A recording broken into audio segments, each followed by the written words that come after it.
Hola, bienvenidos. Welcome to Paula in Panama, and here's with another Wellness Wednesday.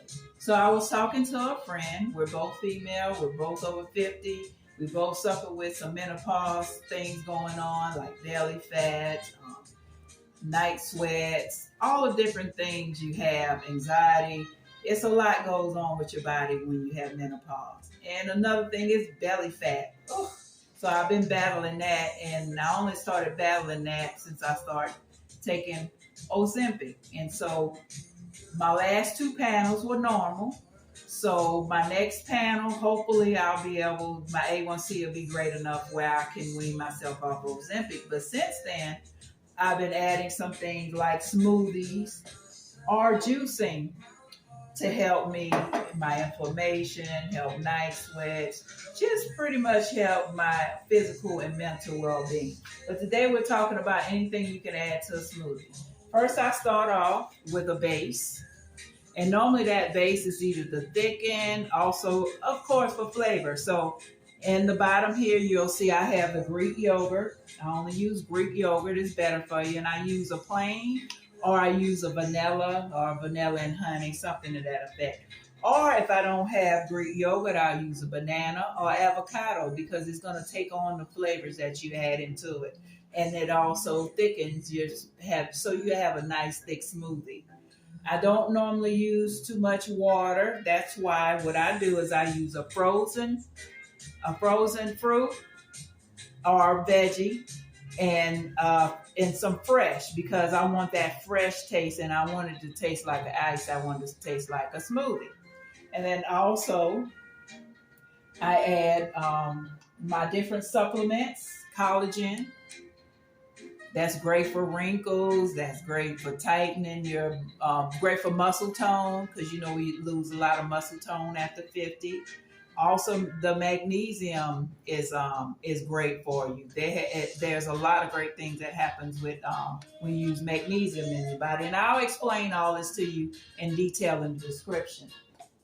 Also, I use a protein, and I normally use a vanilla because that mixes well with pairs well with anything.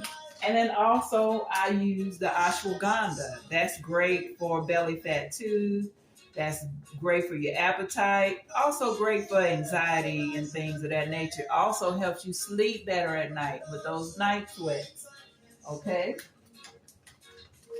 And so what I do with the collagen and the magnesium, I actually cut those open because I don't like taking pills. I already take a couple of meds for some things I have going on.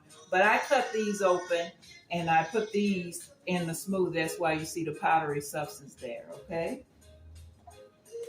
Right, like I also said, I use fresh fruit and frozen fruit. I have a healthy combination.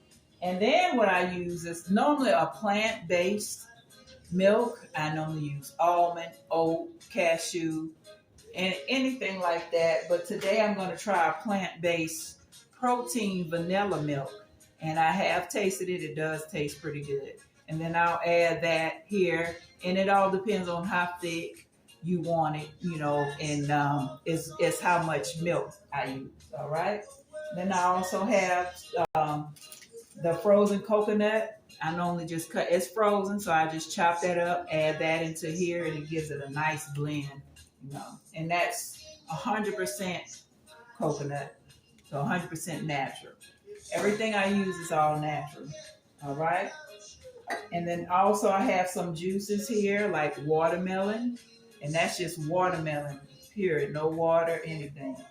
And then I also have a carrot, and pineapple, carrot, pineapple, and orange, but I also add turmeric and ginger. That's great for inflammation, great for gut health. It has a lot of great effects on the body. And then I also have my mean green juice. Everybody knows about the mean green juice to detoxify a lot of things, all the toxins out of your body. It helps with energy. It helps with a lot. This one also helps with energy. And then the watermelon, it has a lot of great side effects also, but it is a great hydrator. Okay, and like I said, these are all natural. I don't add any sugar or anything to them. Okay, so what I'm going to do is I will also drop all the information in the description section for you. And one more thing I like to add sometime, but I'm cutting back on sugar, so I really don't use too much of this. But I use a little bit of raw local honey. It's important to use local because using local honey, the pollination from the bees, they're going to pollinate what plants you have in the area, and that's like a Claritin or antidote to what you have going on in your body. And then it's like almost like taking a allergy pill every day. But you guys remember to tune in on Wellness Wednesday. I have some more things coming to you. I think next time, since I already have it set up and ready, I think I'm going to talk about how to store all your herbs and all, your fruits and vegetables. All right. I love you guys. Remember to subscribe and tune in to Paula in Panama Wellness Wednesday.